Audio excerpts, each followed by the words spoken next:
안녕하세요. 오늘은 근로장려금 반기 신청 안내문을 받지 못하신 분들이 홈택스 모바일 또는 홈택스 PC로 신청하는 방법에 대해 알아보겠습니다. 우선 홈택스 모바일 앱을 이용한 장려금 신청 방법부터 안내해 드리겠습니다. 신청 기간 중에 홈택스 모바일에 접속하시면 팝업으로 근로장려금 반기 신청 메뉴가 보이실 겁니다. 해당 메뉴를 선택하시거나 전체 메뉴에서 장려금, 연말정산, 전자기부금 메뉴를 누르신 뒤에 근로장려금 반기 신청 메뉴로 직접 이동하셔도 됩니다. 신청하기 메뉴를 선택해주세요.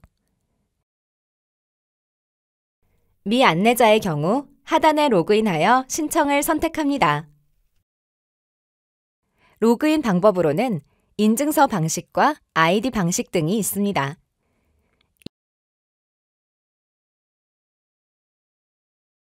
장려금 신청 시 국세청에 신고되어 있는 소득 내역을 자동으로 불러오려면 인증서 방식으로 로그인하셔야 합니다. 이제부터 신청서를 작성해 보겠습니다. 인적사항 입력 화면입니다. 본인의 연락처, 주소 등을 정확하게 입력해 주세요. 이 화면에서는 12월에 심사가 끝나고 장려금 지급 결정 통지를 받으실 방법을 선택할 수 있는데요. 문자 메시지로 받고 싶으시면 동의를, 우편으로 받으시고 싶다면 비동의를 선택해 주세요.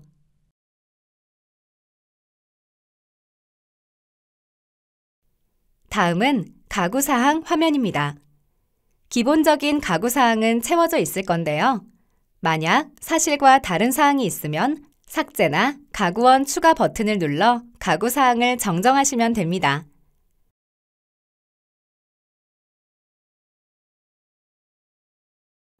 다음은 소득 명세 화면입니다. 인증서를 통해 로그인한 경우라면 국세청에 신고된 소득 자료를 불러올 수가 있습니다. 배우자의 소득 정보는 배우자가 직접 소득 정보 제공을 동의한 경우만 조회가 가능하며 배우자의 명의로 로그인하여 처음 장려금 반기 신청 메뉴에 소득 정보 제공 동의 신청을 통해 동의가 가능합니다. 만약 국세청에 신고된 소득 자료가 실제 소득과 다르다면 정정이 가능하며 이 경우 해당 소득을 입증할 수 있는 증빙 자료를 같이 제출해 주셔야 합니다. 다음은 전세금 명세 화면입니다. 전년도 6월 1일 기준 신청인 또는 가구원이 임차한 주택 주거용 오피스텔 또는 상가가 있는 경우에만 작성합니다. 첫 번째, 임차한 주택과 주거용 오피스텔의 전세금은 해당 주택 기준시가의 55%를 적용하여 평가합니다.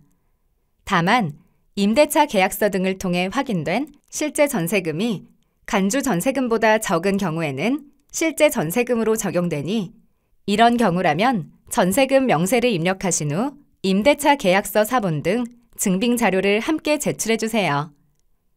실제 전세금이 간주 전세금보다 높다면 전세금 명세를 따로 입력할 필요가 없습니다. 또 하나 주의하실 점은 거주하고 있는 주택의 소유자가 직계 존비속인 경우 해당 주택 기준시가의 100%를 간주 전세금으로 적용합니다. 따라서 임대차 계약서를 제출하여도 그 금액은 인정되지 않는다는 점을 유의해 주세요. 두 번째, 상가 임차 보증금은 실제 지급한 보증금으로 평가하므로 임대차 계약서 등으로 확인된 전세금 명세를 입력한 후 관련 증빙 자료도 함께 제출해 주세요.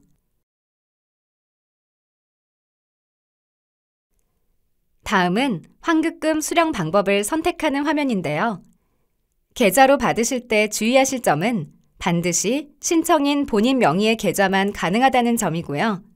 계좌 이체 방법이 아닌 현금 수령을 원하시는 분은 우체국 방문 현금 수령을 선택해 주시면 됩니다. 환급금 수령 방법까지 입력하시면 신청 완료가 됩니다. 신청이 완료되면 신청 금액을 보기와 같이 확인하실 수 있습니다. 신청 금액은 신청 시 입력하신 근로소득을 기준으로 계산한 금액으로 심사 결과에 따라 실제 지급받을 금액과 다를 수 있습니다. 상반기 신청분에 대하여는 2024년 12월 말에 지급합니다. 심사 결과는 심사 진행 상황 조회에서 확인할 수 있습니다. 다음은 PC를 이용하여 홈택스에서 근로장려금을 신청하는 방법입니다. 네이버, 다음 등 포털에서 홈택스를 검색하거나 주소창에 www.hometax.go.kr을 입력하여 국세청 홈택스에 접속하세요. 홈택스에 접속하시면 장려금, 연말정산, 전자기부금 화면으로 이동해주세요. 하단에 근로장려금 직접 입력 신청을 눌러주세요. 안내에 따라 로그인을 진행해주세요. 국세청에 신고되어 있는 소득 내역을 자동으로 불러오려면 인증서 방식으로 로그인하셔야 합니다.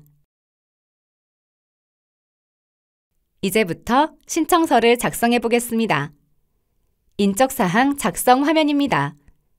본인의 연락처, 주소 등을 정확하게 입력해 주세요.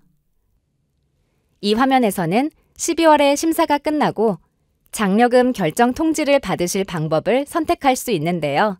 문자 메시지로 받고 싶으시면 동의를, 우편으로 받기를 원하시면 비동의를 선택해 주세요. 다음은 가구사항 화면입니다.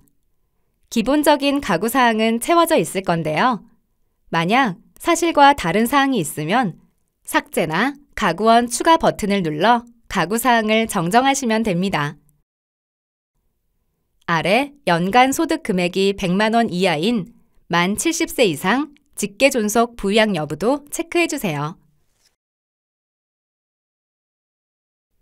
다음은 소득 명세 화면입니다.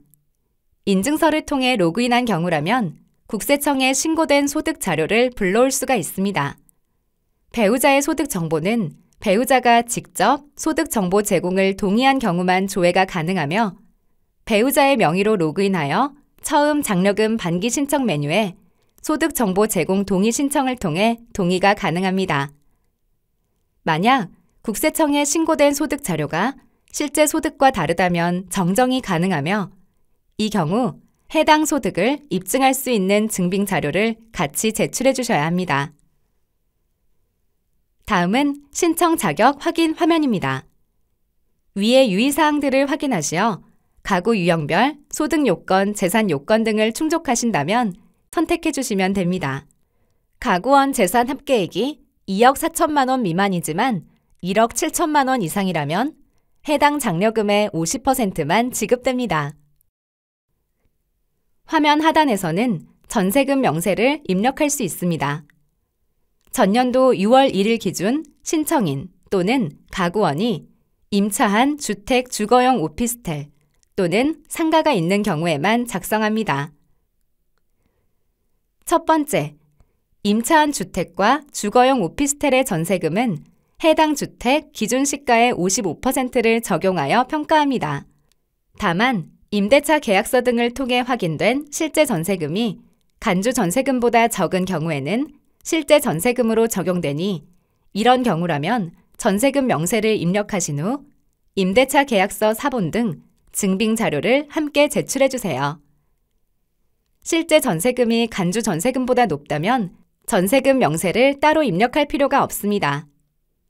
또 하나 주의하실 점은 거주하고 있는 주택의 소유자가 직계 존비속인 경우 해당 주택 기준 시가의 100%를 간주 전세금으로 적용합니다.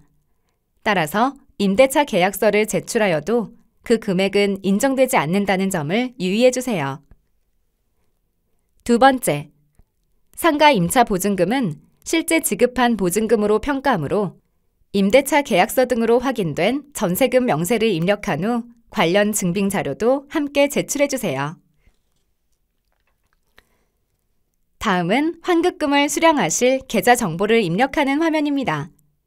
계좌로 받으실 때 주의하실 점은 반드시 신청인 본인 명의의 계좌만 가능하다는 점이고요.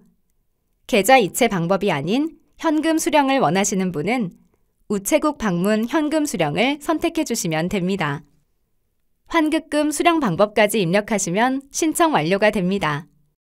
신청 금액은 신청 시 입력하신 근로소득을 기준으로 계산한 금액으로 심사 결과에 따라 실제 지급받을 금액과 다를 수 있습니다. 지금까지 안내문을 받지 못하신 분들이 홈택스, PC, 모바일을 통해 반기 근로장려금을 신청하는 방법을 알아보았습니다. 근로소득 지급 확인서를 허위로 발급받아 신청하는 경우에는 2년 또는 5년간 지급이 제한될 수 있다는 점은 유의하시어 신청하시기 바랍니다. 감사합니다.